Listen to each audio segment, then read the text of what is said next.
Hi, everyone. Before we get started, I wanted to take a moment to acknowledge the deep pain being felt across India and the subcontinent in the wake of the tragic killings at Pahalgam on Tuesday. The victims, at least 25 Indians and one Nepali, were all innocent, unarmed tourists. These acts are senseless and extremely cowardly, and we condemn them in the strongest possible terms. Our hearts go out to the victims, their families, and anyone who is feeling deeply affected by this tragedy. We started this podcast to bring folks together around the things that bring us joy. And while it might seem infinitely far off at a time like this, I believe we can live in a world where we love each other enough that we don't have to worry so much about things like this happening. Thank you, and on with the show. All right. We are back here on the Bolts podcast with a little update episode.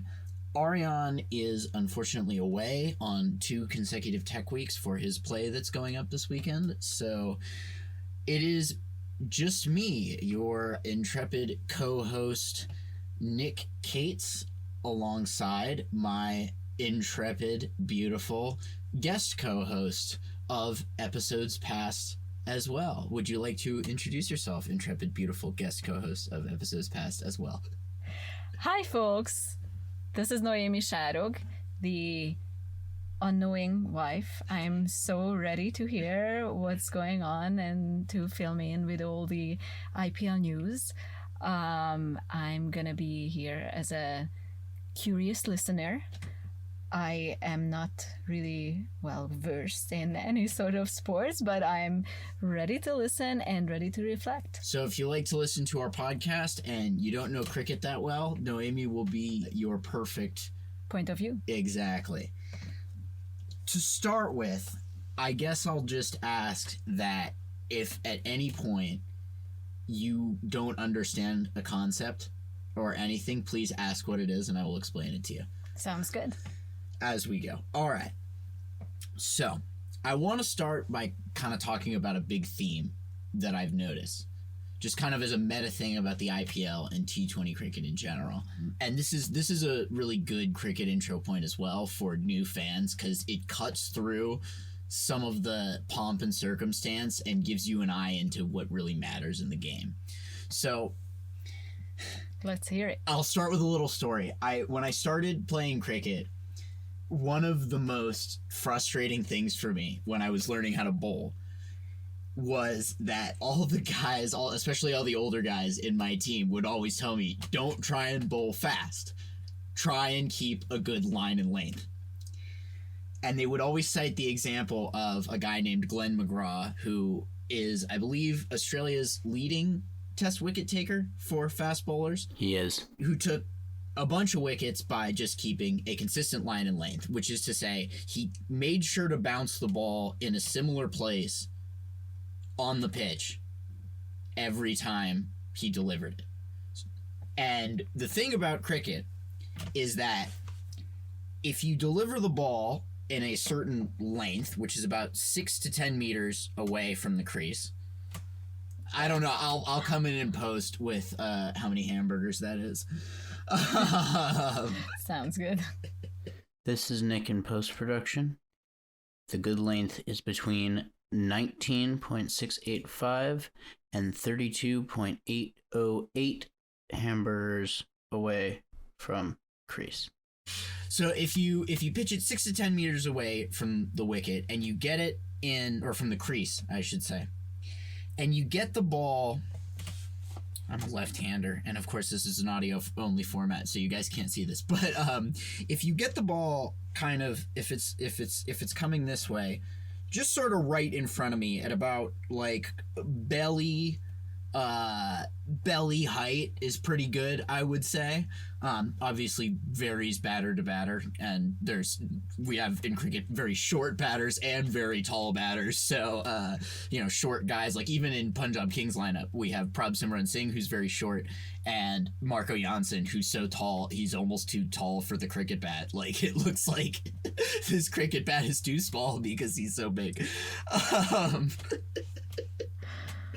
More on Marco Janssen coming up.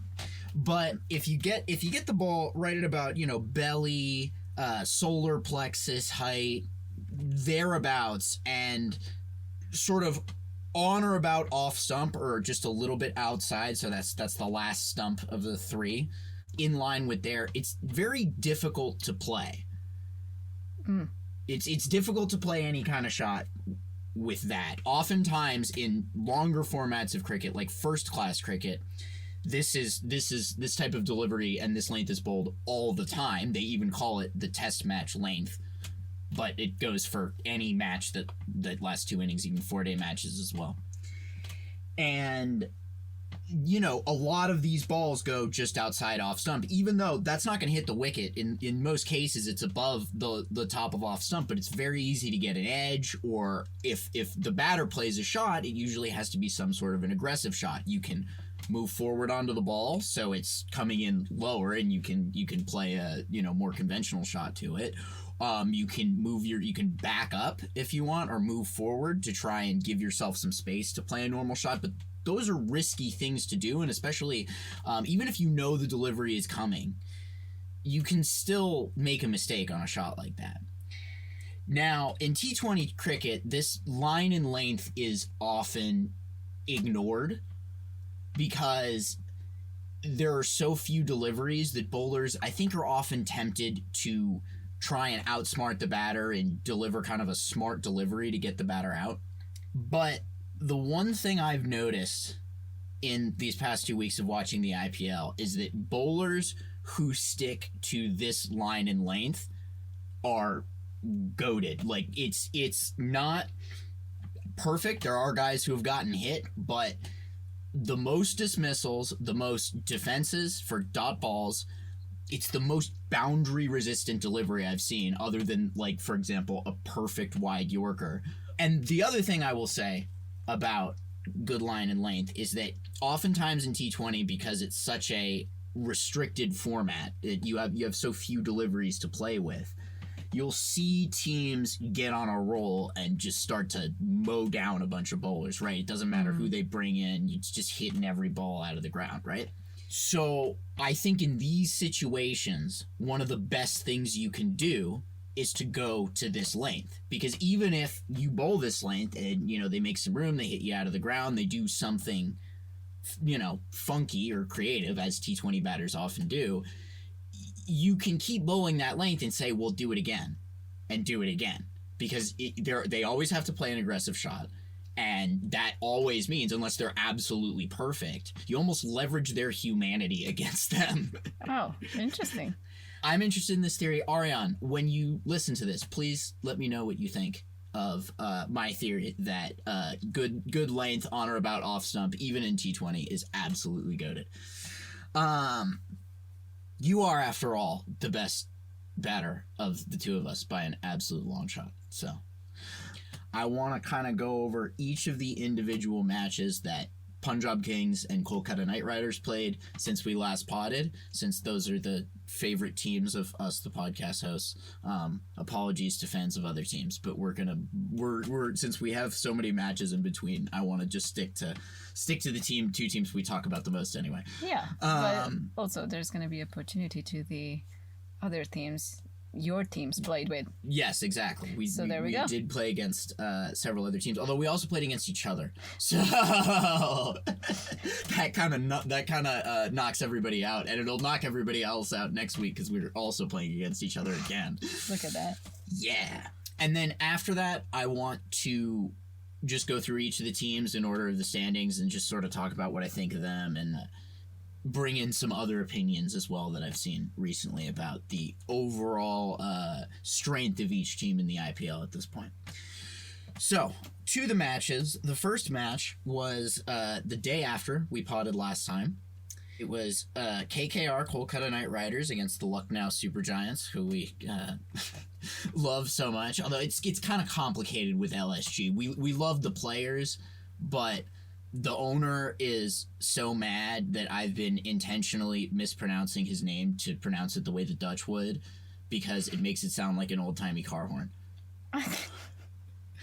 You hear that, Sanjeev Hunka? I'm not done with you. I don't care that you guys have been winning matches. Anyway, we had some early struggles from the bowlers for KKR.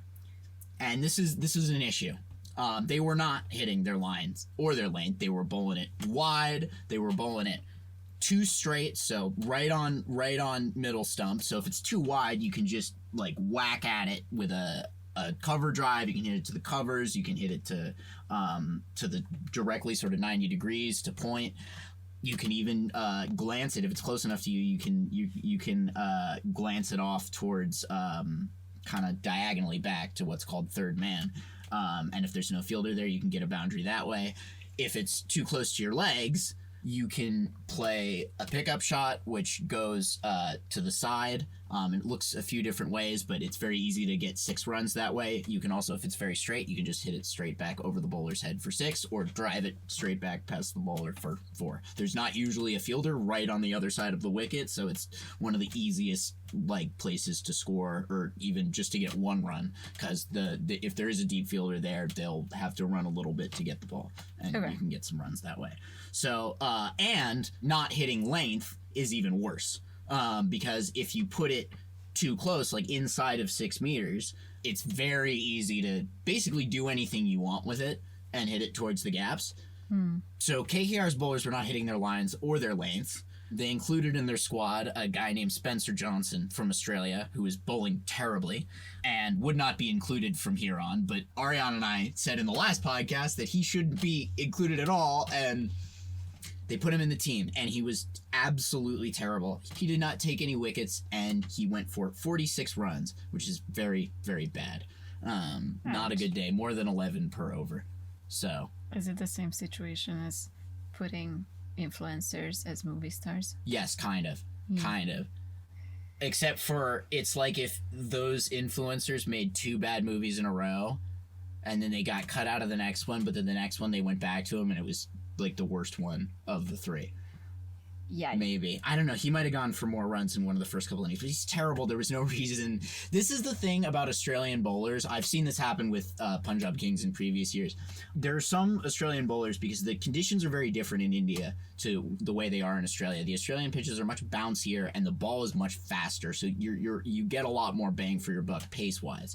So if you're not used to bowling in India, which often happens with these Australian bowlers, they get absolutely smashed because they don't know what length to bowl. They bowl the wrong lines that they think will work, and they don't. They don't get used to the dew sometimes, and if the ball's wet, it's very easy to miss your line that way if you can't grip the ball properly.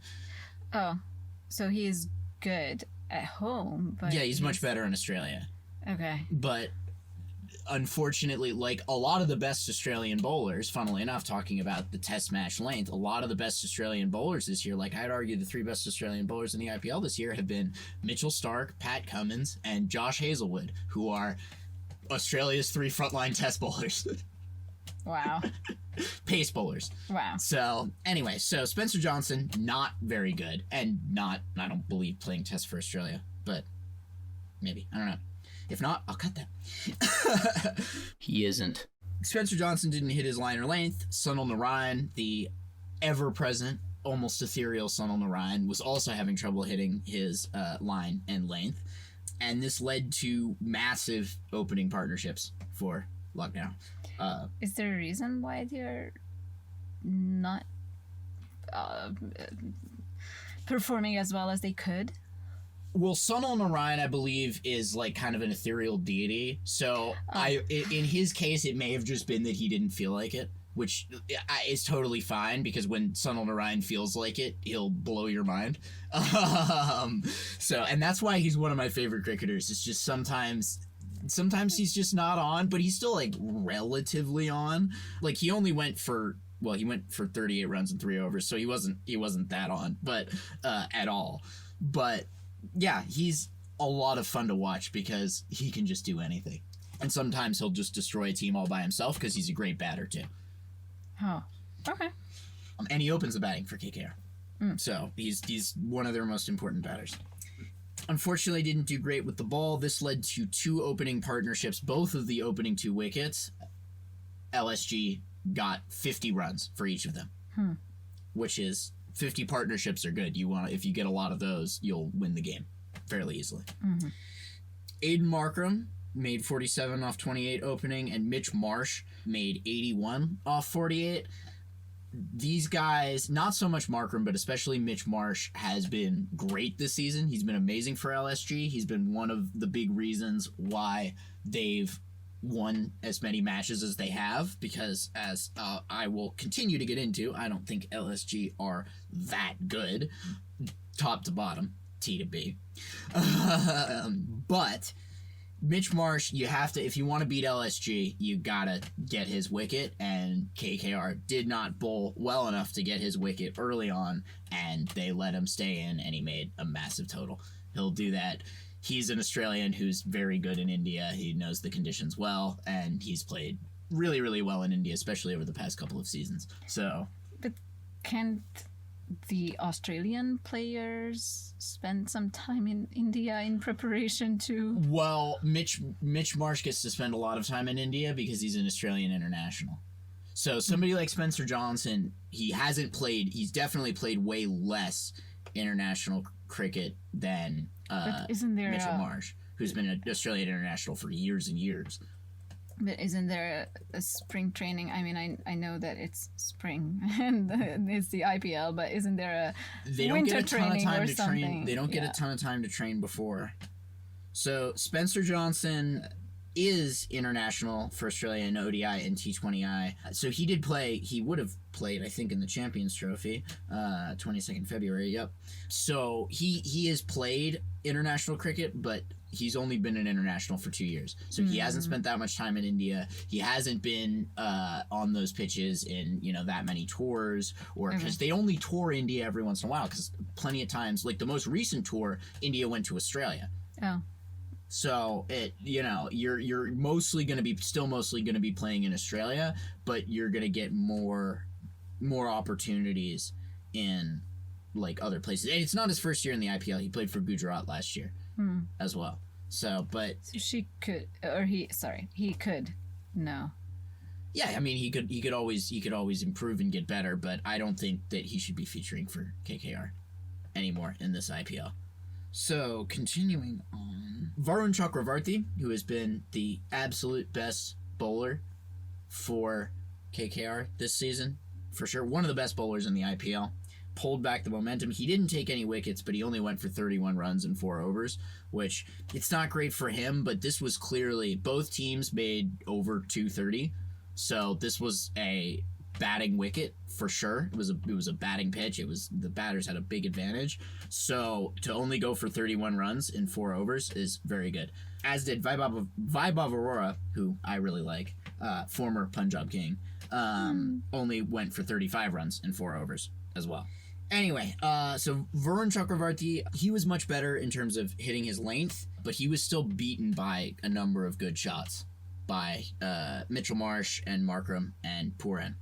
Harshit Rana finally broke the initial partnership with a great delivery, but he wasn't great over the course of the innings. He went for 51. So he did take some wickets, but he went for 51 runs, which is a lot of runs for one bowler to go in 4 overs. Yeah. So that's a lot. So that explains why they performed poorly. Yeah. And they allowed, so the other big reason why LSG have won matches is Nicholas Puran, former Punjab King as well. And he's been basically the best batter in the IPL this whole year. He's been destroying everybody. I believe he lost the orange cap to Sai Sudarshan. He may have won it back. Why did the Punjab Kings let him go? It was a mega auction, and we were stupid. Oh, that explains it. But he's been the best batter in the league, probably overall, so far this year. In this match, he made 87 not out off of 36, which is a lot of runs and not a lot of balls. Good. So, again, that's the other reason why Aryan's team was losing. Yes. Especially if you let Puran get going, he hits the ball so hard. He hits a ton of sixes. He's a big hitter. He's a lot of fun to watch when he gets going. He didn't get going very much for Punjab Kings, unfortunately. So to summarize it, basically the batters were, or the bowlers were not on top of their games, and the other team just took advantage of it. because their bowlers just went for it. They're batters, yeah. Batters. Boy, jeez. It's difficult. Yeah, so, it was poor bowling, and you have 3 world-class batters. Aiden Markram's a great batter in his own right, even though he only made 47 runs off 28. Only 47 off 28. It's still a great innings. And Mitch Marsh and Nicholas Porin with poor bowling are, they're going to make 80 each. Porin 87 not out. Unfortunately, podcast favorite Abdul Samad only made 6 off 4 before being bowled by Harshit Rana. And Dre Russ as well. This will be a theme. Andre Russell. They bring him on as a bowler, and he takes a wicket. He always does that. He just gets somebody out as soon as he comes on to bowl. Like first, second, or third ball, usually some point in his first over. He takes a wicket. This time, it was Mitch Marsh. So it was a very important wicket, but it was a little late. They let him make 81 runs first, so that was poor. Wow. Anyway, so on to the KKR innings. So the good news for KKR is that I think at least LSG has one of the worst bowling attacks in the league. They certainly have a worse bowling attack than their place in the standings would indicate. And they were also terrible at bowling in the power play. They also missed their lines. They also missed their lengths. They gave up a ton of runs. And there was some good intent from the KKR openers, Quentin DeCock, but I hardly know him. 15 off 9 with some good intent, and Sunil Narayan made 30 off 13. Very handy, striking at well over 200. That's a really good innings from Sunny N. That's what you want. Captain Ajinkya Rahane made 61 off 35, which was a key innings. And that really made a good start, along with Venkatesh Iyer also making 45 off of 29, who's a bit controversial on this podcast. And we'll get into why, because his innings were a little up and down. So they got a good start from all of these guys, but they squandered it as soon as Ajinkya Rahane, the captain, lost his wicket. Because after that, they brought in Ramandeep Singh, who I don't totally know what to think of him. He's a great fielder, but he hasn't been batting very well at all this season. I think he would fit much better, much further down the order. Ariane, please let me know what you think of that. But they brought him in at 3 down, and he made 1 off 2. Oh. Which is not great. And then they brought in Ankrish Raghavanshi, who has been one of their best batters, if not their best batter this season. Probably Rahane has been their most consistent batter, but Ankrish has been, well, I don't know. Ankrish has been one of their best batters this season. And he, unfortunately, as I have it here in my notes, glenned himself. So we talked last podcast. It was even in the title of the podcast about Glenn Maxwell going ass before wicket of the Punjab Kings, who is a frustrating player that we will get to in a bit. Glenn went out in his first game by trying to play a shot called a reverse sweep. I don't know kind of how to describe this visually. I'll put a link in the description to what it looks like, but the biggest thing that you need to know is that it's a very risky shot, and if you get it wrong, it's extremely easy to go out, and Glenn played it on his first ball, and it hit him on the ass. So that's why our episode was titled Glenn Maxwell Presents Ass Before Wicket. And he did indeed present his ass before the wicket. It was, anyway. Maybe he was thinking that he's still fresh.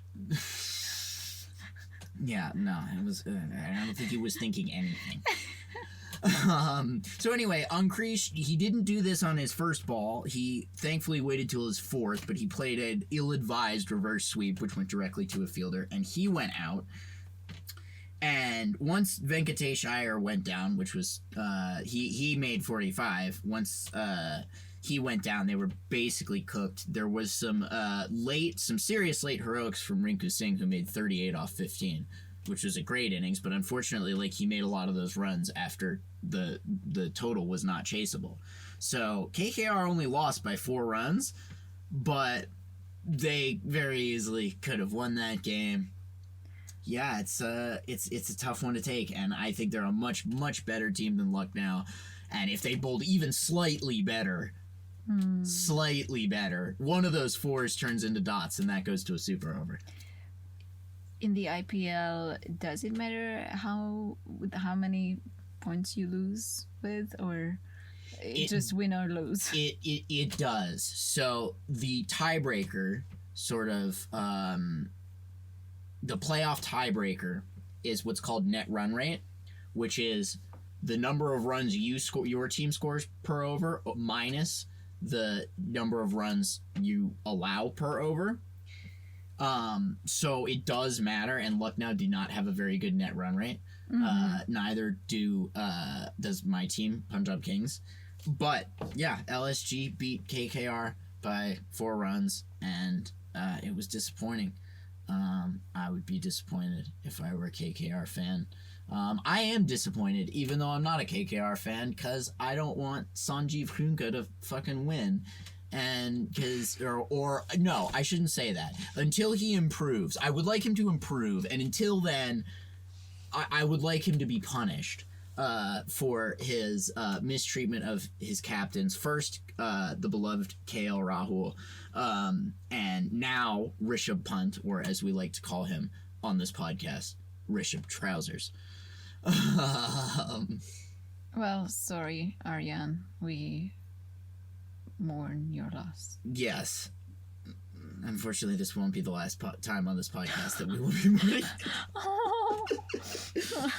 But next match we have is the Punjab Kings versus the Chennai Super Kings, or should I say the Chennai Super Things, as they have lost their Kings title for the time being. Oh. Because we beat them. Tell me more. Because we beat them. Spoiler alert. We won. I was telling you we could put together a total Royal League. Yes. Within the IPL. Well, they do have 5-team divisions, and I'm just saying, like, what is it? Punjab Kings, Chennai Super Kings, Rajasthan Royals, Royal Challengers Bengaluru, and what was the 5th? The Delhi Capital. You could do Delhi Capitals. You could also have the Kolkata Knight Riders, I feel like, because the whole Knights thing. It's very royalty. Wow.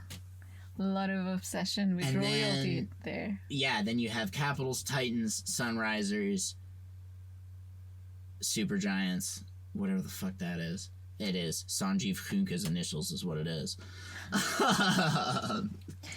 I love the magnification of all these teams. The super giant royal extravaganza. To be fair, the Punjab Kings were originally the Kings 11, which goes really hard, but... Oh, playing for... The Kings 11. Oh, I was gonna say Dream 11 just before it became Dream 11. Yeah, because a disproportionate number of shirt sponsors. I believe both PBKS and KKR are Dream 11 this year. So Dream 11 has got a big hold on the IPL jersey fronts for sure. But to PBKS versus CSK, we as in Punjab Kings, spotted Chennai Super Kings. 3 wickets in the power play. So we got 3 guys get out in the first 6 overs when it's theoretically easier to bat because the fielders, you can't have very many fielders in the deep. 3 overs from our best spinner, Yuzvendra Chahal. So he only bowled 1 over. And 4 dropped catches. So 4 times that we should have had a guy out easily. Nope. And we let him keep going. Oh. Still won the game. Good. Just some random highlights from this one. The big headliner from this is young PBKS opener Priyansh Arya made 103 fiscal runs off only 42 deliveries, which fucks. Congrats. He's the first Indian to make 100 in the IPL in his debut season. Oh, because Australians or West Indies people? Or, it's especially impressive because because of the foreign player limit, Indian players tend to debut at younger ages than a lot of the foreign players will. So when Australian players come into the side, they're usually fairly well established, and it's easier for them. If they're going to be successful, it's more likely that they'll make 100 in their debut season, because once they get used to the conditions, they're just more experienced batters. Priyansh, I think, is only 24. Oh, which is young. Yeah, I mean, it's not the youngest, but Priyansh is 24, so he's a pretty young batter, and it's his first season in the IPL. And he came off very prolific seasons in the Syed Mushtaq Ali Trophy, which we talked about on the last podcast that you were on, and the Delhi Premier League as well, which is the local club state league within Delhi. So he made 103 off 42. This was kind of a maybe a shit sandwich of a of a batting day, because nobody made more than 10 runs except for Shashank Singh and Marco Janssen at the end, both of whom were not out. Shashank made 52 off 36 deliveries, and Marco Janssen, my second favorite Marco, made 34 runs off 19 deliveries.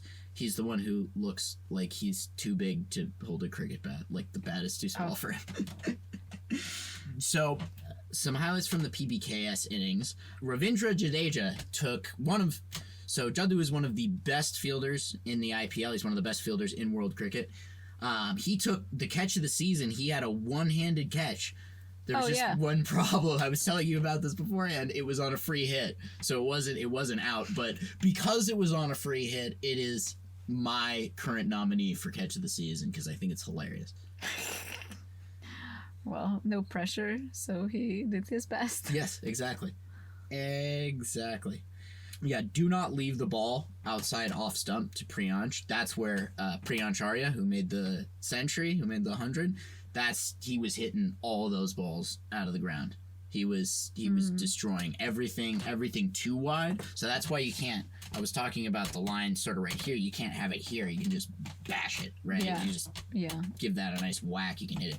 You can hit it straight if you want. That can be a little bit riskier, but like any way on the offside, so away from your body, basically anywhere, all the way from like straight perpendicular to point to cover, which is sort of like 45 to 60 degree angle, third man, which we talked about, backward point, right? You can play that type of delivery to a lot of different places, and you can play it on the ground, or you can try and hit it in the air for 6. You have a lot of opportunities when the bowler gives you that much space with their line. And Priyansh is particularly good at hitting those types of balls.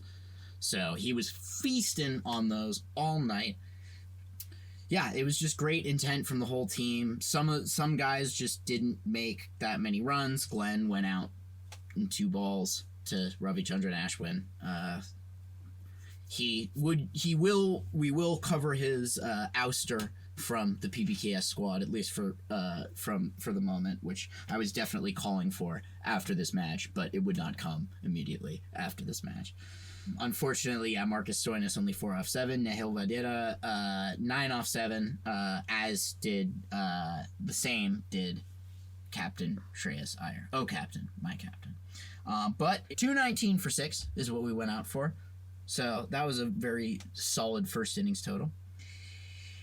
And some highlights from the bowling side. Not a lot in terms of run prevention. Ravindra Jadeja was the best economy-wise at only 6 and over from his 3 overs. But Khalil Ahmed was fantastic, as usual. 2 wickets, although he did go for 45 runs. Ravichandran Ashwin also took 2 wickets, but he went for 48 runs. It's a lot. And Noor Ahmed, who's been one of the top wicket takers in the IPL this year, 1 for 32 from his 3 overs. So only 1 wicket and quite a lot of runs.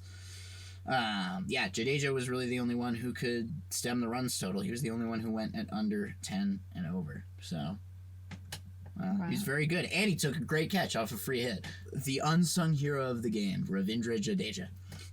Anyway, to the Chennai innings, Rachin Ravindra, another Ravindra. Are they related? No. They're from 2 different countries. Rachin Ravindra is from New Zealand. He's the one who looks like he's in a boy band. Oh. I might remember him. I think I showed you a picture. He looks like he's in a bowling. Oh, yes. Oh, yeah. There we go. Rechin Ravindra, he made 36 off 23, but we had a lot of dropped catches. Both teams had a lot of dropped catches, so there were a lot of extra opportunities, especially for his opening partner, Devon Conway, fellow New Zealander Devon Conway. Devon made 69 off 49 and then retired out. What does it mean? He just said, "I'm out. Bring in a new batter." The reason, can you say that? Yeah, you can do that. The reason was to bring in Jadeja, who's also a great batter. What can he do? But he only made 9 off 5, and by that point, CSK were 5 down, and they were well below the total that they needed to be. Nevertheless, we didn't bowl as well as we needed to, and we should have restricted them to way fewer runs. But as we will go over, what I believe to be the true Preeti Zinta effect, unlike what Ariane said, was in effect in this game, and it was a very close and very interesting one. Yeah, further down the CSK innings, Shivam Dubé made 42 off 27, and MS Dhoni 27 off 12, one of his best innings so far this year. Yeah, he batted great, but still not good enough bowling from the PBKS lineup. So Chahal bowled 1 over, only went for 9 runs. I think that may be, that was the lowest economy rate out of any of our bowlers, just bowling 1 over for 9 runs. Lockie Ferguson was probably the pick. Lockie Ferg, 2 wickets for 40, but still going at 10 and over, which when you make 219, you can go at 10 and over, but you would prefer not to because of net run rate. I see. So, the reason, Shreyas was interviewed after the match, and he said that the reason why Chahal, our best spinner, only bowled 1 over is because he wanted pace against Shivam Dubé, which, I mean, I guess that worked, because Lockie Ferg got Shivam Dubé out, clean bowled, so that did work, but Chahal was, even just for 1 over, our most economical bowler, so that counts for something as well. Yeah, it wasn't really great across the board. Arsh, none for 39. It honestly might have been his worst outing overall, because I actually thought he bowled pretty well in future matches that we will talk about. But, no wickets for 39 runs. Yash Thakur was at least decent for his standards. Because Arsh is somebody we want to be like leading the bowling. Arsh or Chahal. And Arsh was, he had a similar economy rate over his 4 overs, but we want him taking wickets. He's a really good wicket taker when he's bowling well, as we'll see. Unfortunately Marco Janssen went at 12 runs per over and didn't take any wickets. Lockie Ferg was very effective for us. Keep this in mind for future games. Nice. Let us move to... All right, next we will stay with the Chennai Super Things, who have lost their Kings title. Before this match, they also lost their captain, Ruturaj Gaikwad, for the season. What happened? He had an injury. Yeah. What kind? He had a hairline fracture in his elbow. Oh, ouch. Yeah. Not a fun time. So, KKR absolutely trounced this. Which, good. A moment of happiness and joy for my beloved, intrepid co-host, who could not be here today. But only because that poor guy had an elbow injury. That's not the only reason. They destroyed CSK. Okay. But I certainly think that contributed to some very negative vibes that CSK would have to shake off later. So, Spencer Johnson out of the squad. Success, baby. Moeen Ali, who is a great T20 player. He's an all-rounder from England. He bowls really good spin. And he definitely has the most glorious beard in cricket. Beautiful. It's massive. I love it. Moeen came in, and shocker, KKR bowled way better. Oh, look at that. And he took a wicket. Harshit Rana hit his length. Harsh hit his length. I see what you did there. And he nearly took 2 wickets in his first over. He took Rachin Ravindra, and Moeen took Devin Conway, who retired out. Yeah. But not in this game. No. He retired He didn't need to. Moeen did it because he for was him. out. Yeah. Yep. As Kenny Powers might say, you're fucking out. Varun Chakravarti, who was pulling the momentum back in the previous game, floated one in very nicely to take the wicket of beautiful man Vijay Shankar. And Sunil Narayan dominated 3 wickets for only 13 runs from his 4 overs. It's very good. That's an economy rate of 3 point, not very much, which is very low. 3 runs per over Beautiful. is fantastic.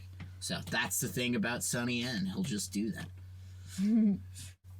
No confidence at all from the CST batters. Sure. They at one point went 63 balls between hitting boundaries. Oh. That's like half the innings. Half of all the deliveries. More than half. 3 more than half of all of the deliveries in the innings. They had a streak of no boundaries. No 6s and no 4s in between those. Yeah. Brutal. And they made their lowest score in Chennai in their home stadium, which was 103 for 9. And to add insult to injury, they had to bring in my least favorite cricketer, Deepak Hooda, as an emergency batting impact player because their batting was so bad, and he made 0 off of 4. So it went from an emergency Deepak to a Deepak emergency. Wow. Yeah, 103 for 9 stinks. Nobody can ever defend a total even that low. It wasn't their day. It was not their day for the Chennai Super Kings. The Chennai Super Things. Very much the Chennai Super Things in this match. Wow. And it was a simple run chase for KKR. Quinton de Kock, whom I hardly know, went out for 23 off 16. He tried to slog a good length ball. Hey, those work. So he took a ball at the length, good line and length, tried to hit it out of the ground. He was out. My God. Hardly know him. Sunil Narayan also doing big things with the bat. 44 off 18. Noor Ahmed took his wicket. And yeah, Ajinkya and Rinku Singh finished it off. Easy win for KKR in, I believe, 10.1 overs, which is like half as many deliveries. Honestly, 10.1 overs is less. That's only 61 balls. So that's less than the entire time that Chennai went without getting any boundaries. Wow. They real Chennai Super Things. Did they play since, or have they played since? The Super Things have played since, and they've been less thingy and more kingy. But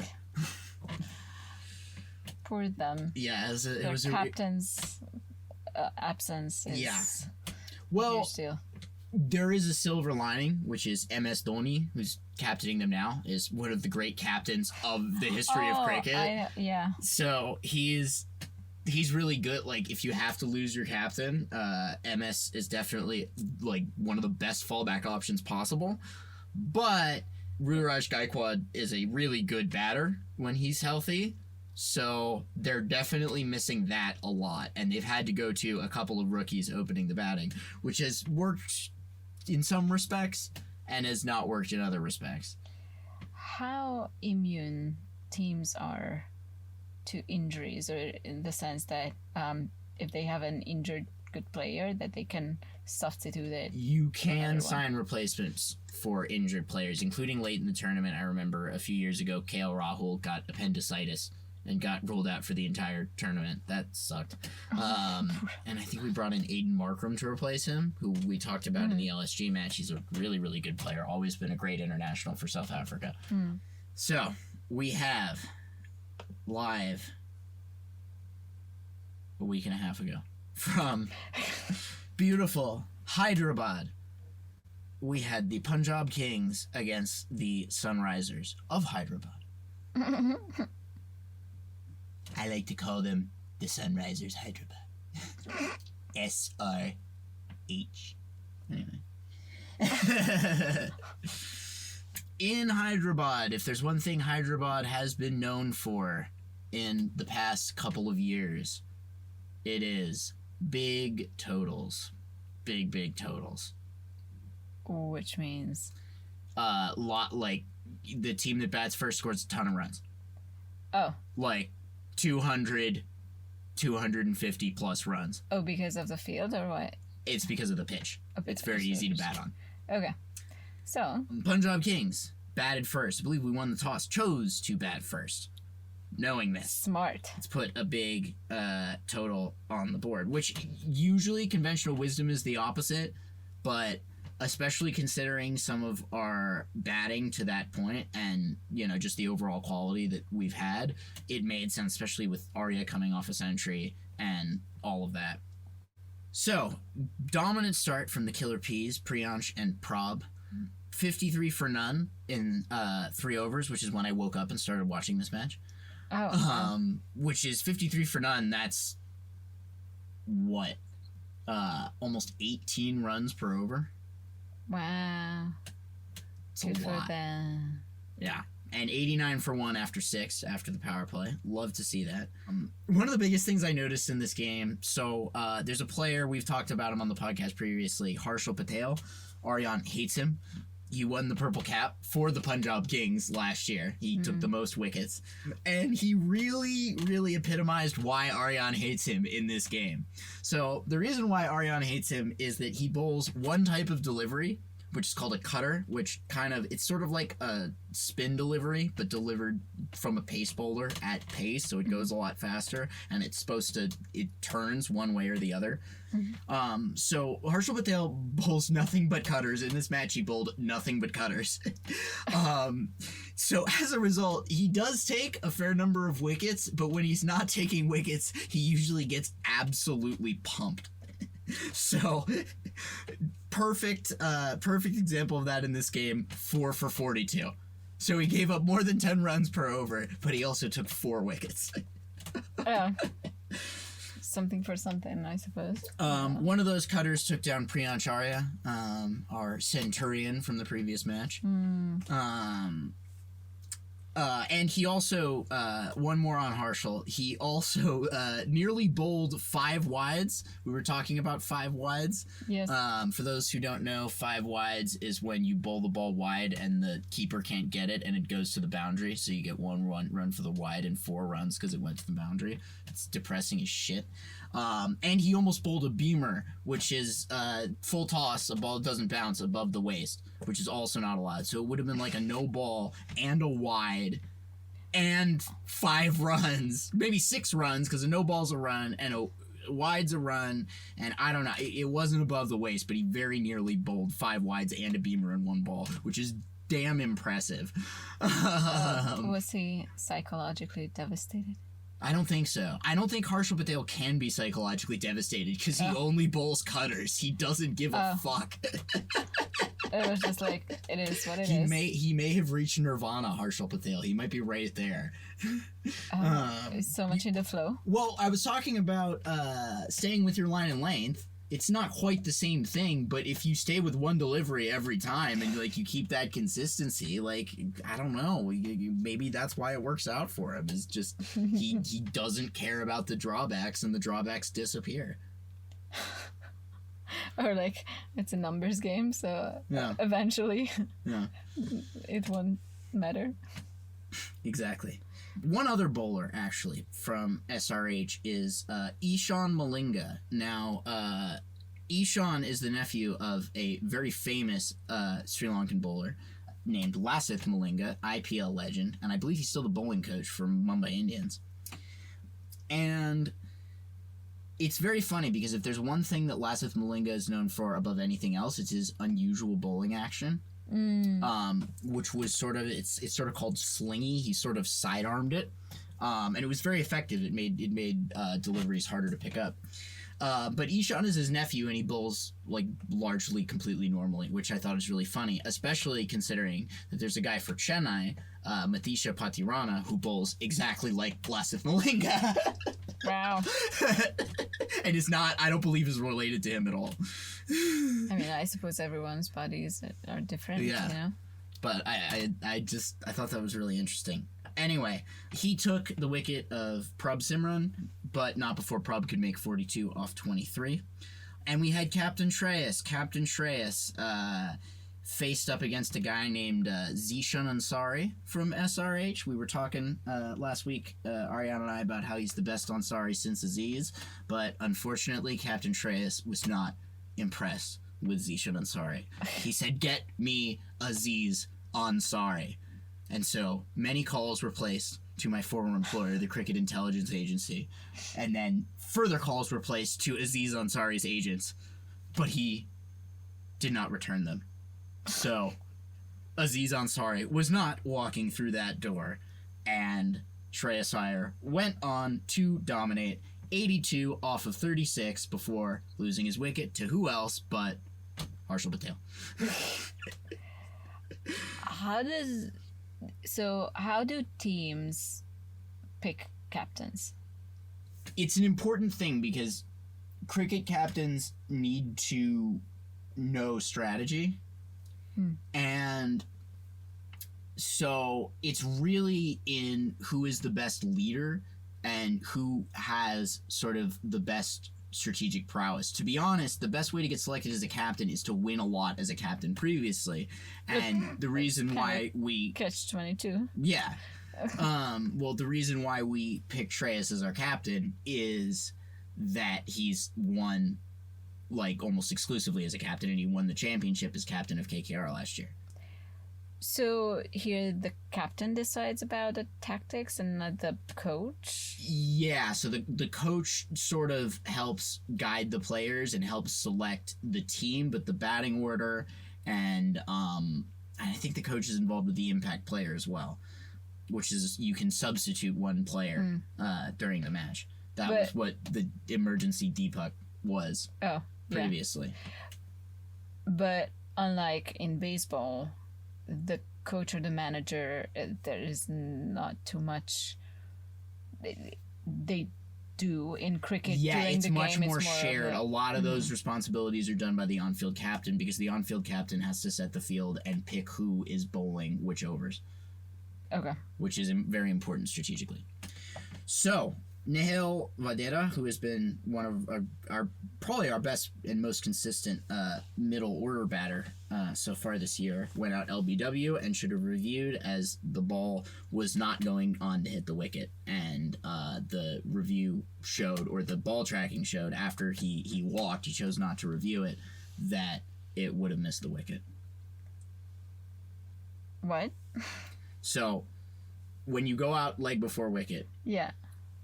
you are allowed to review to see if the ball actually would have hit the wicket. And they have ball tracking technology, Hawkeye, like what they have in tennis, and they're bringing it to the NFL next year as well for first downs. Wow.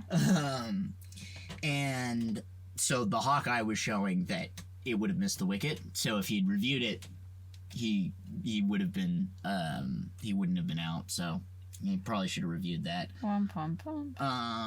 Shashank 2 off 3. Harshal Patel, he got sent out a little bit early. I would have liked to have seen him go out a little bit late, especially not before Glenn, who made 3 off 7. Fantastic, wasting 4 deliveries like that. Good job, Glenn. But Marcus Stoinis, hello, not made very many runs for PBKS up to this point, but absolutely exploded. 34 off 11 to close out the innings. Massive 4 sixes in a row. Nice. He had former Kings 11 Punjab King Mohammad Shami 1 run from breaking the most runs ever conceded in an IPL innings by a bowler, which was set by Jofra Archer earlier this year. He gave up 75 runs from his 4 overs. Which is a lot. Yeah. Quite a lot. So, PBKS, 245 for 6. Fantastic. Should be enough to win on this wicket, even as flat as it is, and good for batting as it is. Unfortunately, we did not hit the length effectively. Coupled with some terrible luck, a lot of, as I talked about in the previous episode, mishitting with precision. Sunrisers chased this one down in, I believe, 18.1 overs. Or was it 18.3? So over and a half to spare, 9 balls. We did not hit the length effectively, that good length at all. We didn't hit our lines effectively. We were serving balls up to hit, except for Arsh, who took 1 wicket for 37, which on a 200 wicket like that, or on a 250 wicket like that, going for less than 10 runs and over is huge. Nice. Especially for a pacer. So Arsh was great, but nobody else really hit the length effectively enough. Yash Thakur was sporting some great scruff in the first match. He shaved it and forgot how to bowl. He almost... So, the key player for Sunrisers in this match was Abhishek Sharma, who made 141 runs off of 55 balls. Wow. Without which, I don't know if they win. But, unfortunately, yeah, he got very lucky on a number of occasions, one of which was Yash Thakur got him out. He got a catch, only for there to be a no ball. He overstepped the line. Delivery doesn't count. Abhishek is saved, and he gets free hit, which I think he hit for 6. Yeah, absolutely just like, nightmare fuel. And honestly, this was probably the biggest reason why we lost. Lockie Ferguson, our best bowler from the previous match, got injured. First ball was a single. I believe second ball was a dot. And after the second ball, he pulled up with his hip. He tried to bowl another ball. He couldn't do it. He's injured, and he's been ruled out of the IPL. No. Yeah. And that meant that we had to have 2 overs of Shashank and 3 overs of Glenn, which were not good. Yeah, it was not good stuff. The only other guy to take a wicket was Chahal, and he gave up 56 runs. Oh. Yeah, he was too flat, too short, too wide. As a spinner like him, it's easy to hit. Yeah, this was devastating. I'm sorry. It's okay. Travis Head, who made 66 off 37, was good as well, but the next 2 batters, Heinrich Klaassen and Ishan Kishan, did not bat as quickly. So if we could have gotten one of these guys out, we probably would have had a chance to win. Lockie honestly probably would have had a wicket in his first over the way he started it out. Like he was on his way to pulling back the momentum. Yeah, Shashank two overs for 27 runs. Ugh. Sorry. It's fine. And that's actually, Chahal was even worse at 14 runs and over, whereas Shashank, who is not a bowler, he's a batter. He is technically an all-rounder, but like he falls into the category of batters who can bowl a bit and ideally not at all. Oh my. Yeah, well, it's not his skill. He's a great finisher, but he's just not a good enough bowler to succeed in the IPL. As a bowler yet. He might get better, but anyway, he did what he could. He did what he could. He wasn't expecting to bowl 2 overs. Yeah, this was the second largest chase in history, but Punjab Kings still on the record at 261 against KKR last year. Okay. So that's enough of that. Let's move on to the Pod Bowl.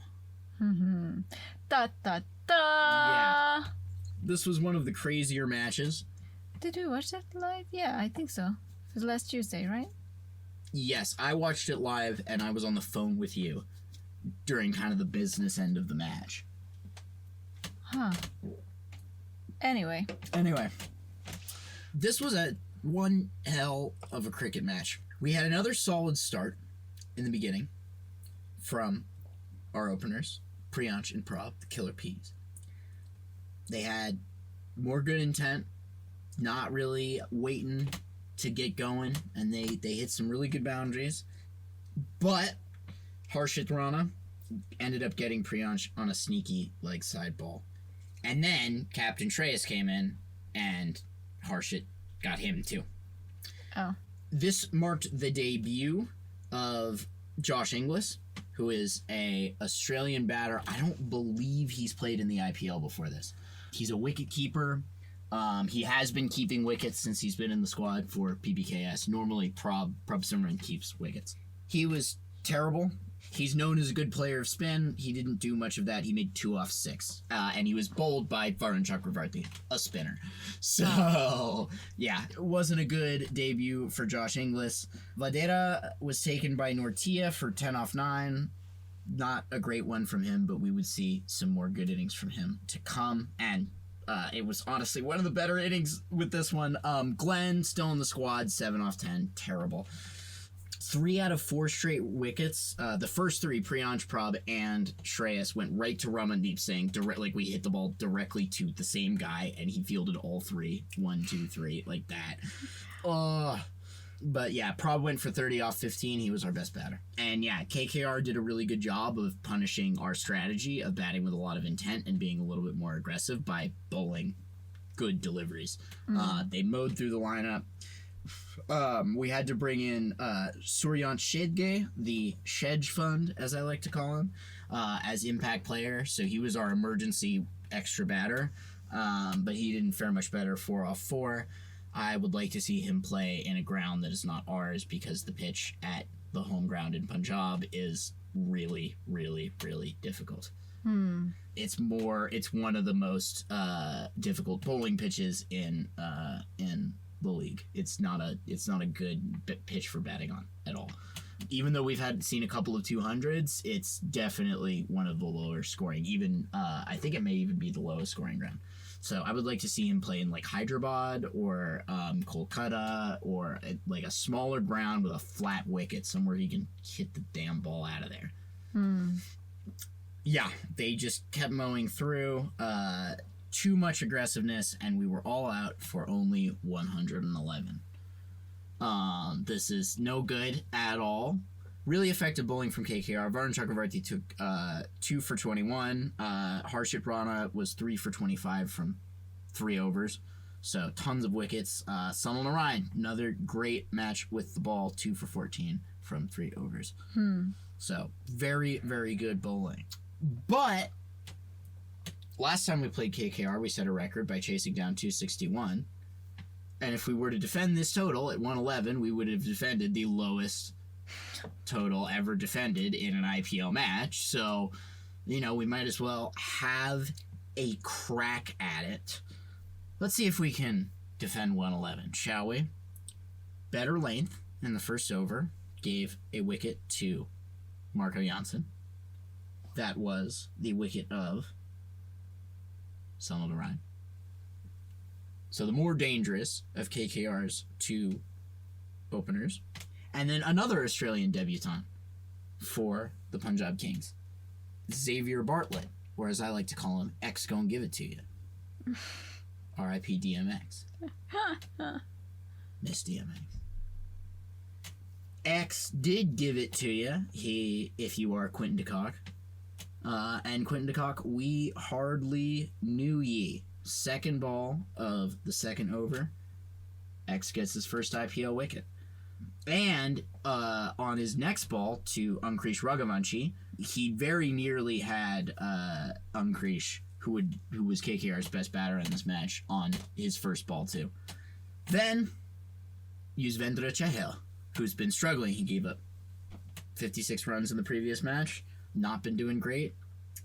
He finally found his control, and he finally began flighting the ball in instead of bowling it too flat. Because for spinners, if you flight the ball in, if you put a lot of spin on it, it'll sort of loop like this, and it can make it much harder to judge length because it'll bounce higher than you would expect it because it's kind of going like that. Instead of like that and going like that, like doop, doop, right? So Cahill found his control, got captain Ajinkya Rahane, leg before wicket. He had 8 runs off his first over, but 5 were on the worst misfield ever. Unfortunately, X gave it to himself by trying to throw a ball back in and letting go of it, and it fell over the rope for 4 runs, which is the worst misfield I've ever seen in cricket since I've been watching. It was really funny and kind of embarrassing. But 5 of the runs were because of that. Oh. So, honestly, he didn't even deserve all of the runs that he got hit with. And he absolutely blew through the KKR batting lineup. He took captain Ajinkya Rahane. He took Ankrish Raghavanshi. He took Rinku Singh on the most insane stumping I've ever seen in my life. Rinku tried to play a shot and fell over on his butt and got completely stumped. Do you know what I mean when I say stumped? No. Okay, so when batters advance out of their crease, if they miss the ball and the keeper catches it, because with a spinner, the keeper's right next to the stumps. If the batter doesn't get into his crease fast enough, he doesn't get his bat grounded behind the line, and the keeper takes the hits the wicket with the ball in his gloves, he's out. That's called a stumping. So Rinku advanced onto the ball, so he was out of his crease, and he took a massive swing and missed, and then totally fell over on his ass trying to get back. Oh. Yeah, it was insane. Wow. And he got completely done because he was sort of advancing towards the offside, and the ball turned in when it pitched, so he thought it was turning the other way, and he got completely deceived, and he was totally it was one of the most insane stumpings I've ever seen. Lazzy. Yeah, it was like that. Only it was over very quickly. Ouch. Yeah.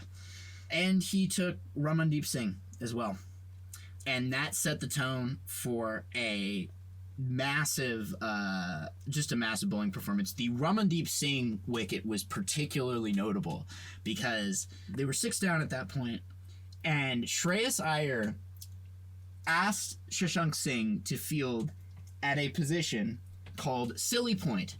Now, most cricket fielding positions are notoriously very confusing. They're hard to decipher, or there's kind of no method or madness about them. You just kind of have to memorize what part of the field is what thing. But silly point is actually quite straightforward.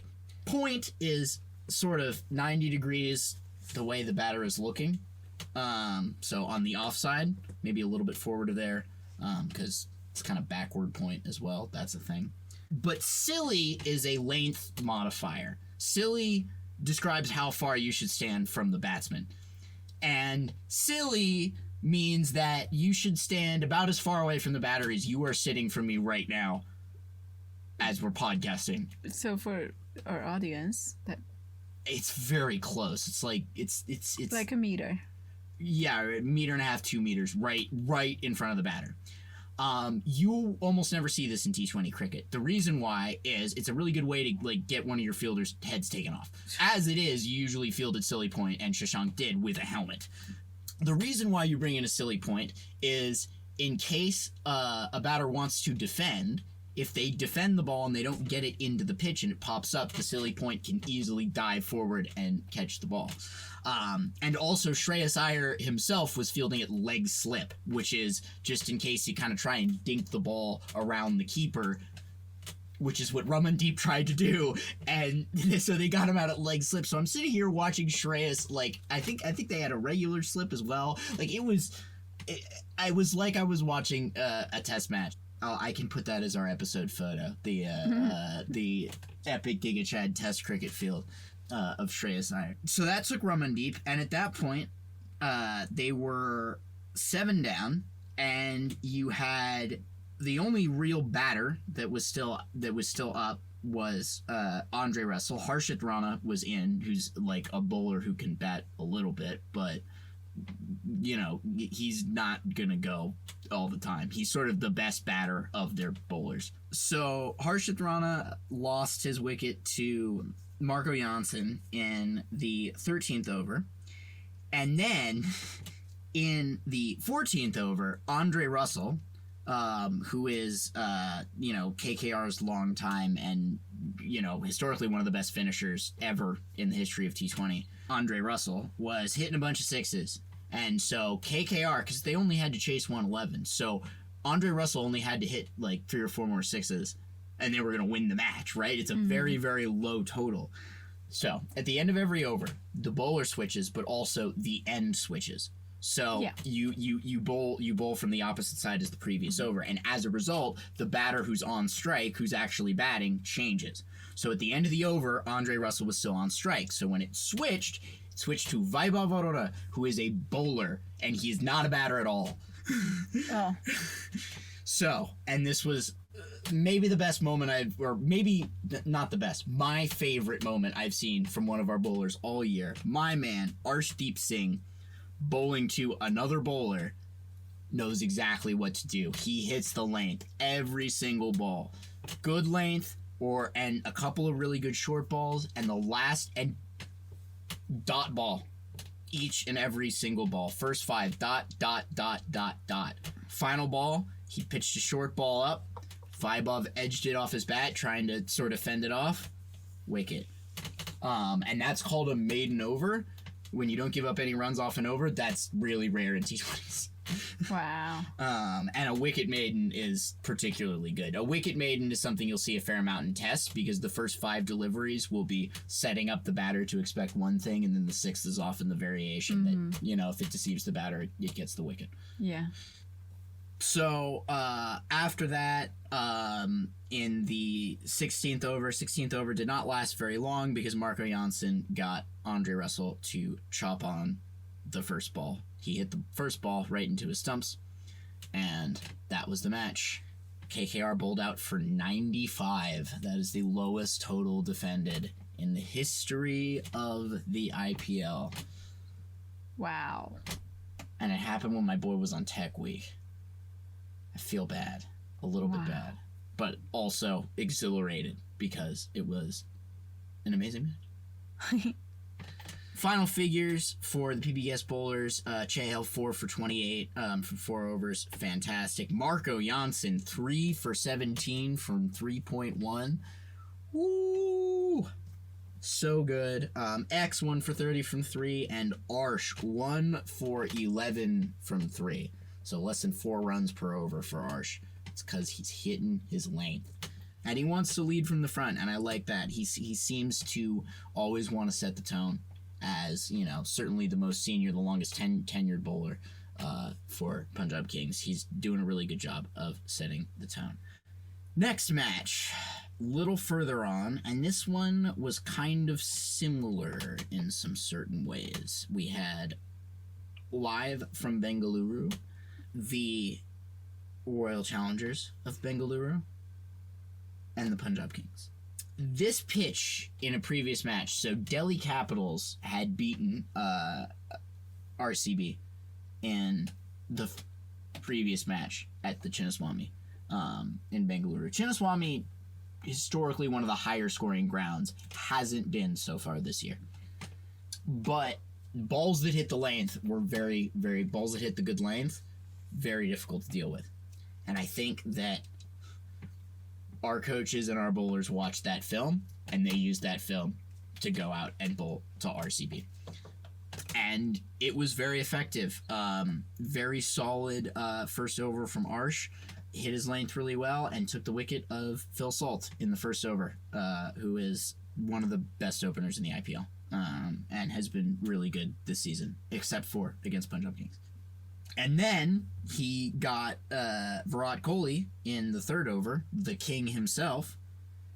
He got him playing too aggressively. Hits his length perfectly, and a great catch from Marco Janssen on that one, although he is 6'8", 6'9", so he had some extra length to make it, but it was still a great catch. At that point, Captain Rajat Patidar and Liam Livingston were in at the crease. Not for long, though. Livingston was disposed of by X. Don't give it to Livy. Uzi came in, bowled very, very well. Again, 2 for 11 from 3. Came in and disposed of one of my favorite players and PBKS legend, Jitesh Sharma. He was our wicket keeper for the past few years, and a lot of fun to watch as a batter, but no love for our PBKS legend. And then Marco got in on the fun, bowled a devastating short ball to Krunal Pandya, which he played off his helmet and into Marco's hands. Yeah, it was nasty. Wasn't expecting it. Top edge, helmet, catch. Nothing you can do. You're fucking out. Honestly, there was only one RCB batter who was effective. They were bad enough, or one other RCB batter who was effective other than Patidar, who only made 23 off 18, so, not even the greatest numbers there. They had to bring in Manoj Bandagi as impact player, as a batting impact player. Didn't really do much, 1 off 4. The only other batter who was really any good was Tim David, who made 50 off 26 late in the innings, which is the only reason why RCB got to, funnily enough, 95. Wow. Now, this match was rain shortened, so each side only had 14 overs rather than 20. But twice in a row, we get the other side out for 95. Well, I guess not get the other side out, but they were 95 for 9, so it only would have taken one more wicket. Yeah. Anyway, yeah, Tim David, one of the best finishers, one of the most consistent finishers in the IPL this season. This was his first 50, and he was really, really good. And one other thing I want to mention, Harpreet Brar, or as I will call him, Brar CB, because he destroys RCB. 2 for 25 from 2 overs, so expensive, but he took Bhuvi and Yash Dayal, and most of those 25 were for Tim David, absolutely smacking his ass out of the ground, which Tim David be doing frequently. Marco took 2 for 10 from 3 as well, so more great bowling from Marco. And we've mostly been good on pitches that have something in them for the bowlers. But it's all about hitting that line and length, I really think. As long as they hit that line and length, they're one of the best bowling units in the competition. 96 runs from 14 overs. This was not as straightforward as it should have been, but it still ended up working out for us. Solid enough start from the Killer Peas. Unfortunately, Prab was brought in as impact player after the fielding innings, which Ariane and I have been talking about, has not been good for batters. It's better to field and actually see what's going on in the match. So he made 13 off 9, but he might have done better if he'd gotten a chance to field a little bit and see how the pitch was doing. There's a great catch from Jitesh, keeping wickets to get rid of Captain Shreyas. Captain Shreyas has not been very good on bowling pitches, I should say. But on batting pitches, he has made more than 50 every time and mostly not been dismissed.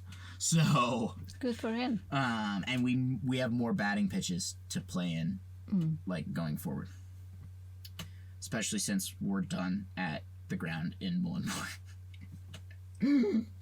Priyansh popped one up after a respectable 16 off 10. That was his 11th. Inglis went out 2 balls later, and it was at 53 for 4, which was a little dicey. But Nehel Vadera, stalwart of our middle order this year, came in 33 off 19, 8 Suyash Sharma alive, absolutely destroying.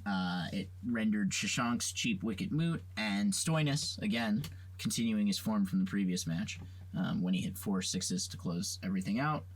He only had 2 deliveries before the end of the innings, or before we won, but he finished the game with an emphatic 6 for 7 off 2.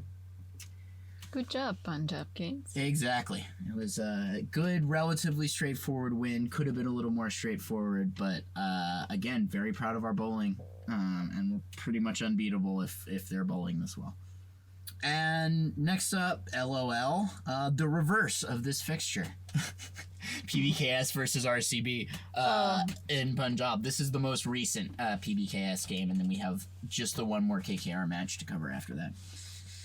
Okay, so this one went a little differently. Another really good, consistent batting at the top from Priyansh and Prab.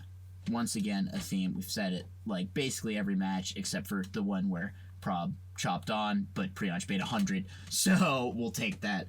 Priyansh made 22 off 15, Prab made 33 off 17. They've both been great. RCB bowlers did a really good job after the start to restrict us to only 157. Krunal Pandya and Suyash Sharma. Suyash returned from being eaten alive to take wickets at regular intervals. And it forced us to play mostly a responsible, slower innings, with the exception of a silly run out.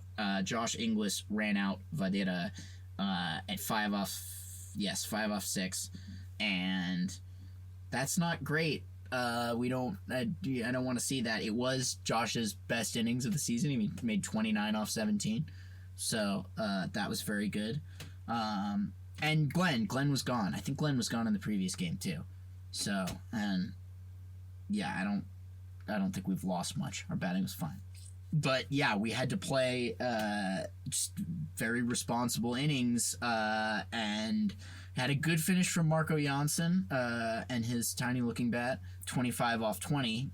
But sadly, beloved podcast guy Shashank Singh has tied another cricketer we love, Nitish Kumar Reddy, for Deepak Huda test innings of the season with 31 off 33. It's no good. Too many balls. So that's no good. The two guys who have tied for what's supposed to be the embarrassing award are both guys that we really like. That's no fun. Maybe it's the universe telling me that I should either rename the test innings award or not award it at all. But who knows? We have plenty of matches to go, and we could see an even more Deepak innings. Maybe even from Deepak himself. So, to the RCB chase, and one nice theme is King Arsh taking the wicket of Philly S, Phil Salt. Again, 1 off 3 in the first over. Unfortunately, twould not be enough, as you will recall he also took the wicket in the previous match of Virat Kohli, and that didn't happen. Nobody took Virat Kohli's wicket, and he made 73 not out off 54. Not great when the target's only 158. Even worse, the guy who came in to replace Phil Salt, Devdutt Padikkal, made 61 off 35. Also not great. Yeah, when the target is 158. Line and length, lo and behold, not good or consistent enough, and not enough wicket. RCB back to take Padikkal, and Chahal took, who won for 36, which is decent enough from 4 overs. He took Rajat Patidar. But all that really did was set up my man Jitesh Sharma to return the favor to Marcus Stoinis and end the match with a gigantic 6. So yeah, this was a loss ski with 7 balls remaining, which isn't the worst, but we were somewhat in this. We should have won this. I'm a little bummed, but meow. Sorry. That's okay. And finally, the KK Riders against the Gujarat Titans. This was just 2 days ago, I believe. So, KKR bowling not as good as it was against Punjab. This is also in Kolkata, which is a pretty high scoring ground. That's where they made 261 and we made 262. So, KKR did not bowl well enough. At the beginning, they let the opening partnership go on way too long, too wide, so too far off, and too straight in the power play. Line everywhere but where it should be. And so that allowed Gujarat's openers Sai Sudarshan and Shubman Gill to absolutely destroy.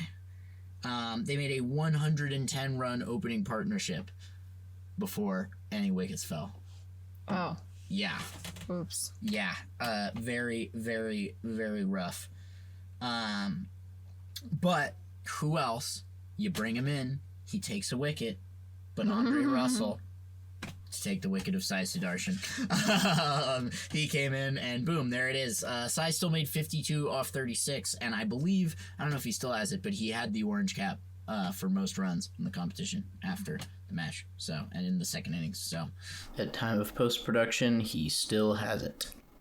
Shubman Gill, the captain, kept going on, and probably our least favorite cricketer on this podcast, Joss Butler, who's incredibly English, like almost aggressively so, came in and fucked up Andre Russell. Absolutely smacked him all over the place, every single ball. That's the problem with Dre Russ. He comes in and he always takes a wicket, and then half the time he gets smacked around.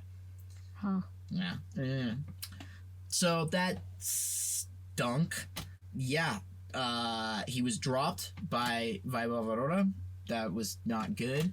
Definitely don't want to drop him. Don't want to drop Joss. But they ended up getting Shubman Gill after 90 off 55. But Joss made 41 off 23. Not out. Which is tragic.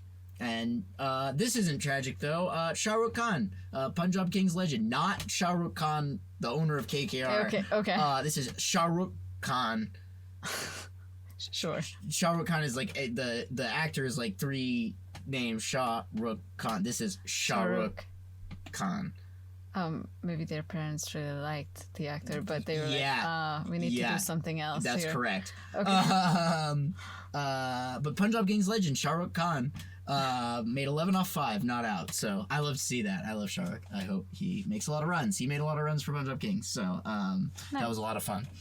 And to the KKR innings, GT made 198 for 3, which is good, but it's chaseable. This is Kolkata, can absolutely make 200 on this wicket. Totally doable. KKR bat really, really deep. And they did something with their team selection that I really liked, which is they took out Quinton de Kock, whom I hardly know. And they brought in Ramanullah Gurbaz, who opened the batting for them for most of the season last year as they won the championship. Unfortunately, he is not really in form yet, and he only made 1 off 4 and was absolutely bamboozled by Mohammad Siraj for LBW in the first over. Sunny N, Sunil Narayan, made 17 off 13. He invigorated the power play a little bit, but once he went out and Venkatesh Iyer came on, they went 34 balls between boundaries, which is not as bad as what Chennai did, but 34 is still really bad. That's 5 overs. And almost of a sixth. Yeah. Between boundaries. Really, really no good. Venki went out trying to slog. He made 14 off 19. Not great. Ajinkya Rahane, who was the pick of the batters for KKR, he's probably been the most consistent batter for KKR this season. 50 off 36. But he went out too, and Andre Russell and Rinku Singh tried their best, but there was a big problem with the batting lineup for KKR, which is that Ankrish Raghuvanshi, who was their best batter in a terrible game against PBKS batting wise, they waited way too long to bring him in. They brought in Ramandeep Singh and Moeen Ali in ahead of him, neither of whom are as good at batting. And by the time they brought him in at 7 down, like, they were basically cooked. Yeah.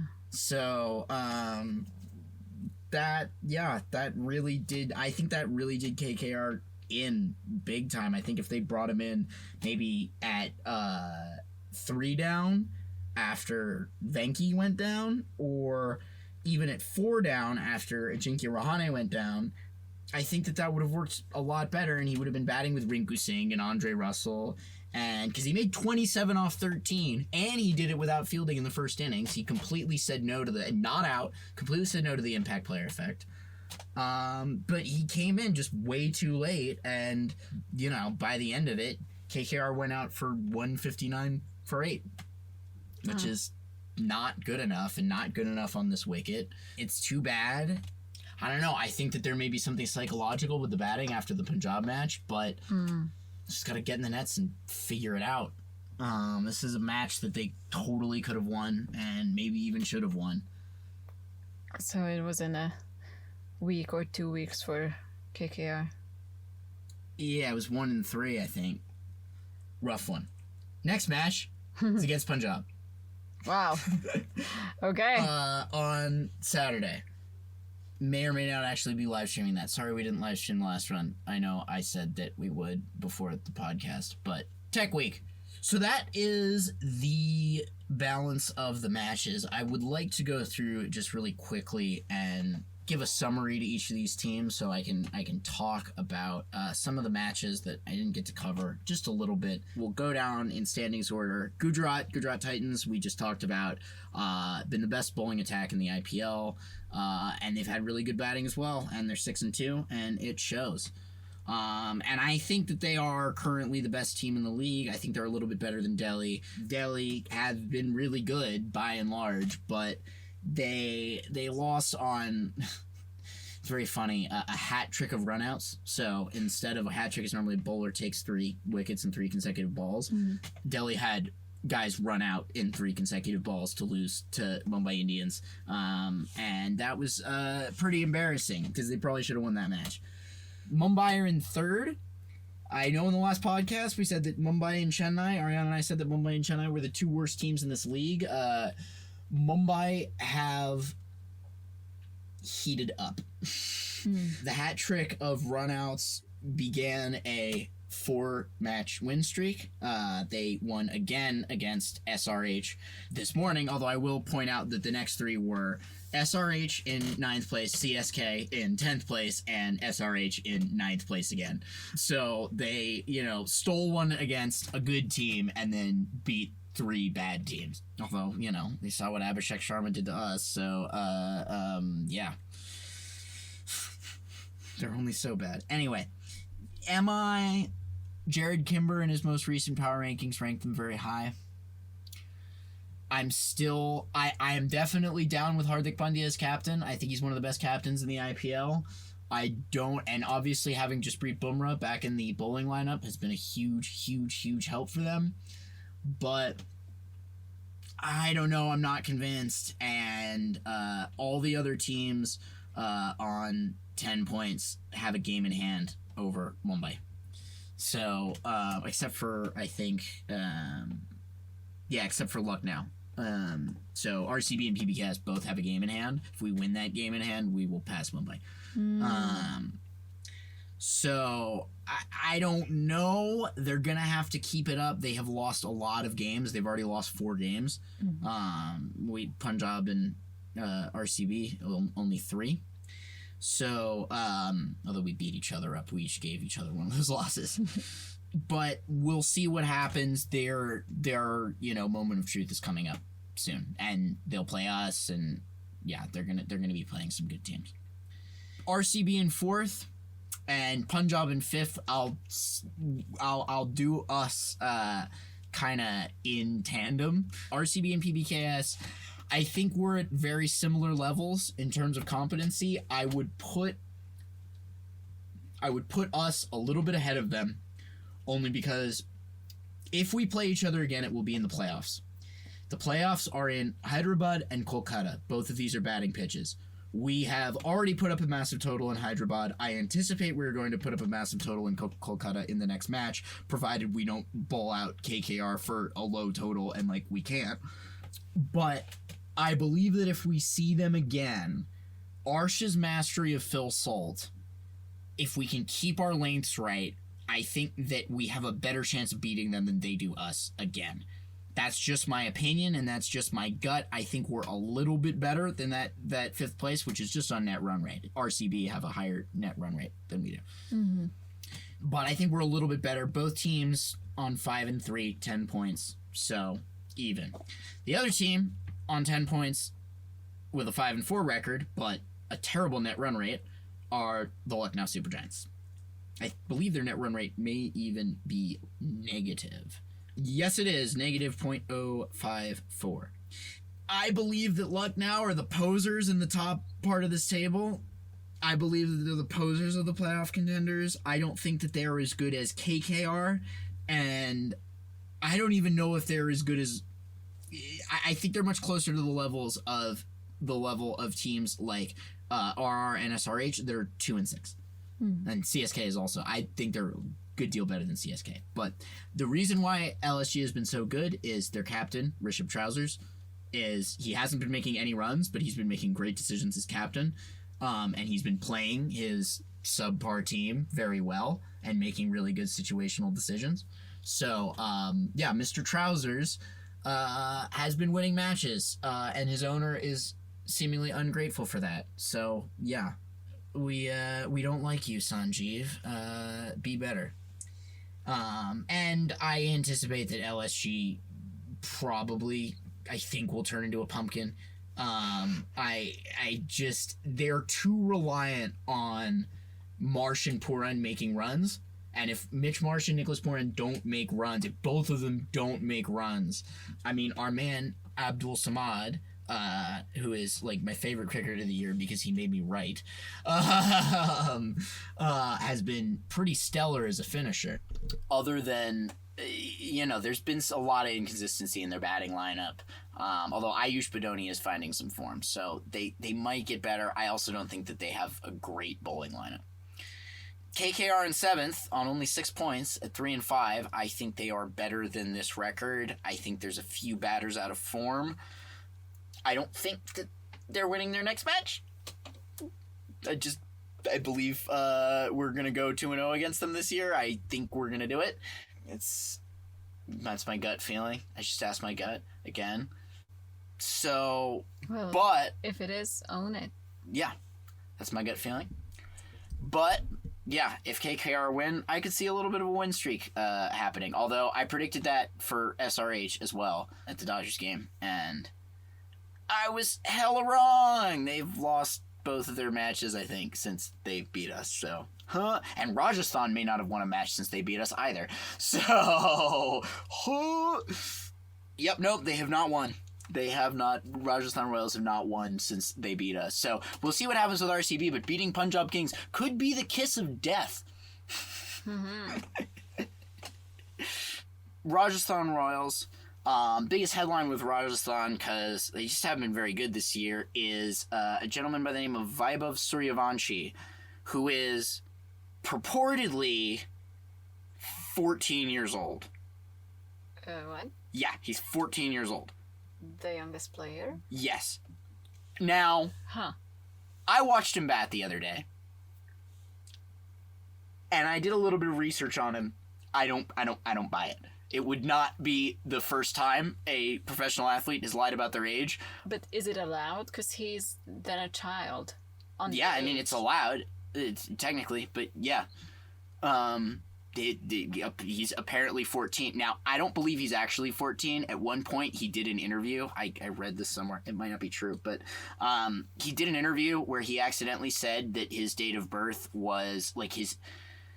I think he said his 14th birthday would have been in 2023, which would make him 16 or 15 now, which I could buy, especially 16.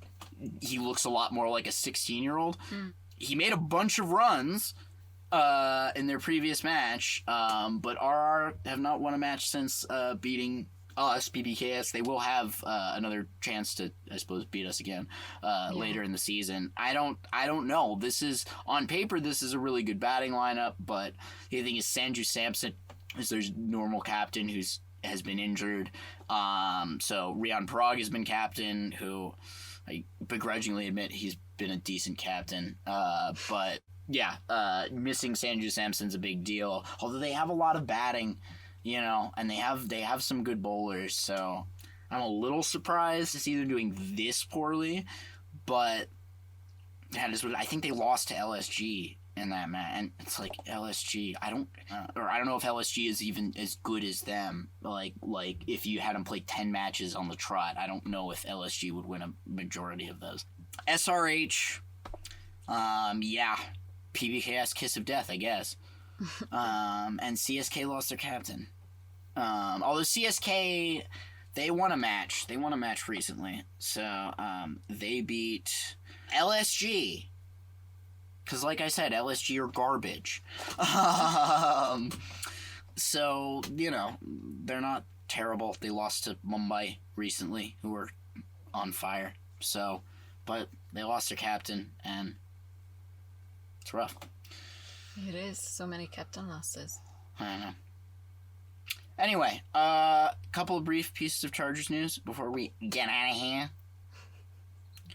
Honestly, the big piece of Chargers news is that the draft is tomorrow. That's exciting. It's tomorrow. I remember when we went to the Chargers draft. Yeah, I don't think they're SoFi Stadium. I don't think they're doing that this year. A couple of years ago, they opened up the stadium for the draft, so you could just watch the draft. It was sick. We went. It was cool. It was a lot of fun. And not many of us were there.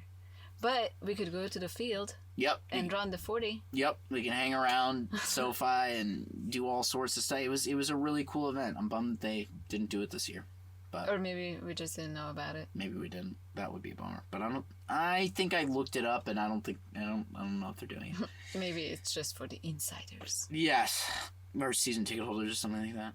We're going to do full analysis on this next week. I have been watching so much IPL. I have not been looking at a ton of pre-draft analysis on the prospects themselves. We talked a little bit about some of these guys previously. But for the last few mock drafts I was able to look at, Daniel Popper, Chargers beat writer for The Athletic, has us picking Emeka Ibuka, wide receiver out of Ohio State, national champions.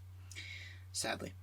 Not for Emeka, but for society that Ohio State won. He's a football player. He goes where he's won. And a great one at that.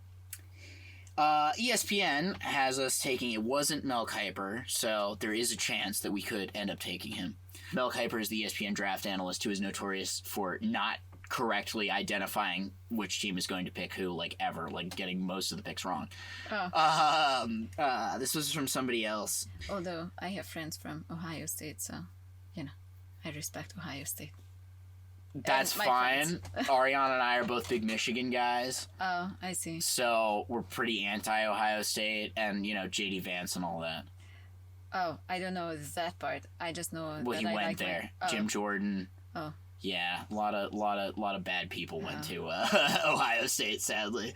I mean, I suppose it's a good school then, but yeah.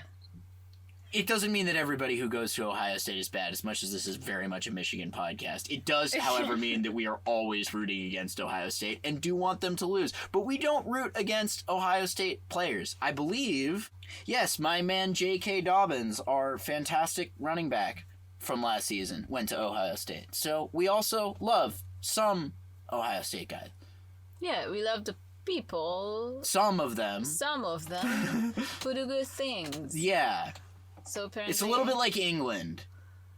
We don't like it by and large, but there are certainly some notable exceptions to that.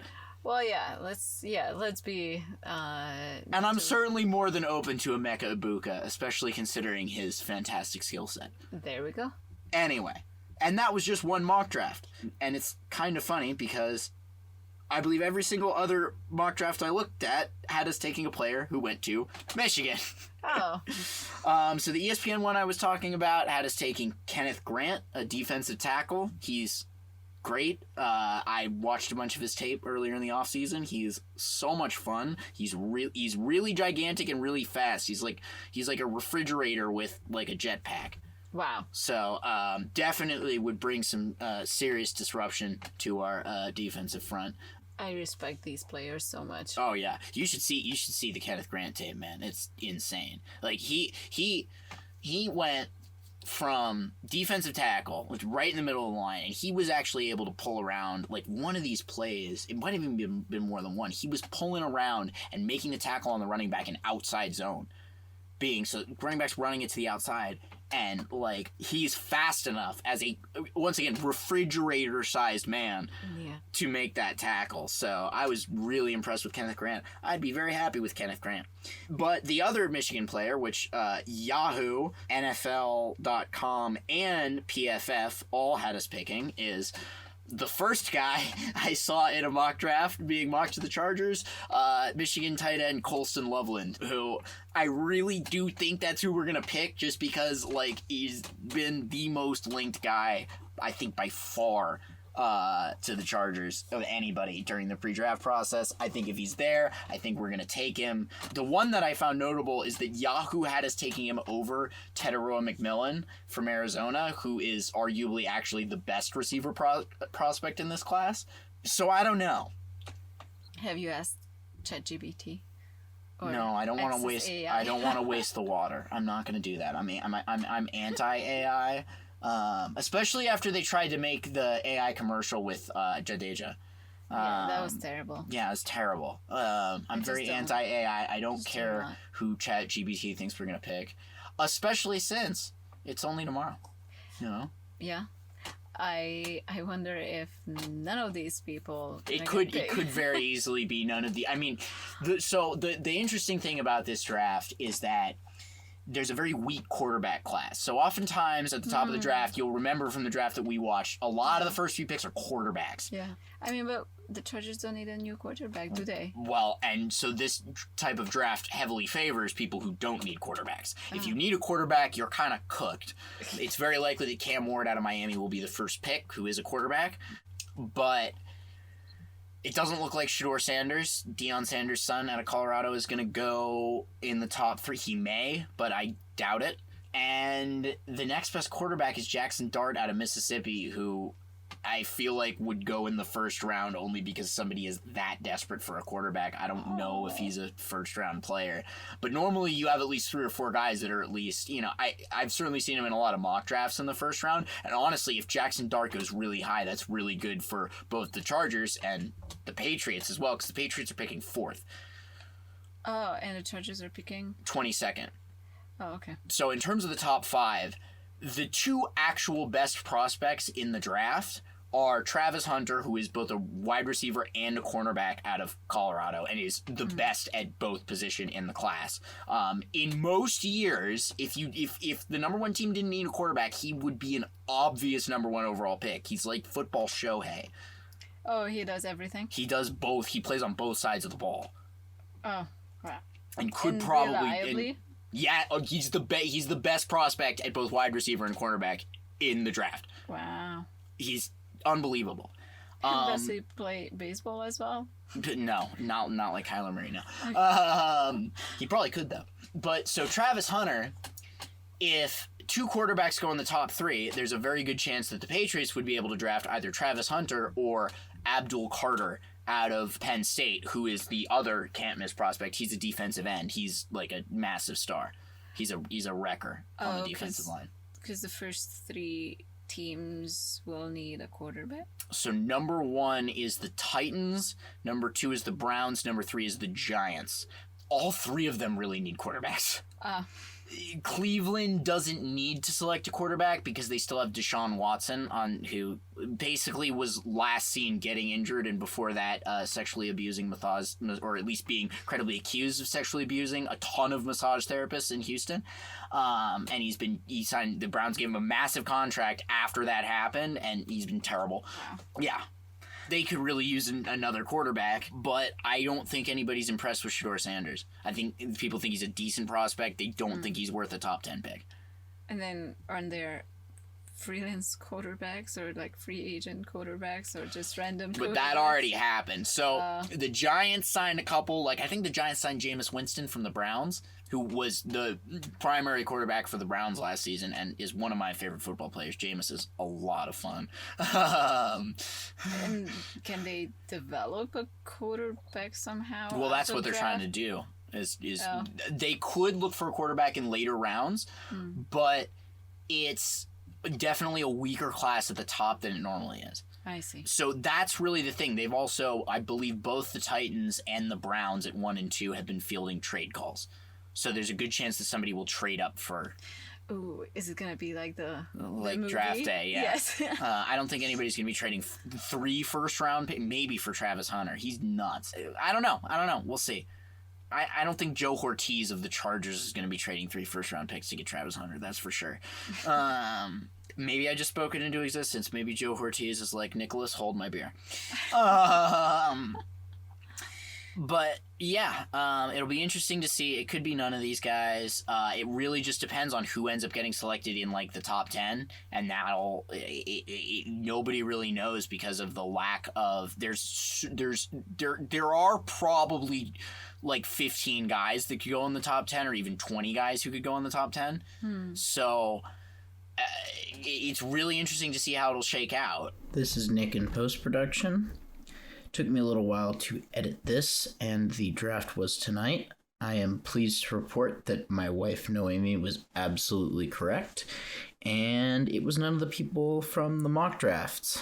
Colson Loveland went 10th to Chicago, Kenneth Grant went 13th to Miami, and Emeka Buka went 19th to Tampa Bay. So the Chargers selected, actually somebody who we spoke about in the previous episode, Omarion Hampton out of North Carolina, a running back. So we'll be doing full analysis on that pick next week. And I think that is a podcast. Once again, apologies for not live streaming on Tuesday. Tech Week struck. It's not looking great for Saturday, but I will let you all know if it is going to happen. Otherwise, you can join us next week, where we will be joined by none other than the Travis Hunter of baseball, Mr. Shohei Ohtani. Exactly. He's coming. Now for sure. He's coming. This time. Definitely. He's here to talk about the gigantic home run that he hit right in front of me the other day. Good for him. Which was absolutely massive. Good job, Shohei. We love to see it. Mm-hmm. We're gonna celebrate. Yes. Get the champagnes ready. So, for Ariane Ori, Noémi Sárog, Nehel Vadera, and everybody else associated with the NFL's 407 7th team, my name is Nick Cates, and I'm saying, well...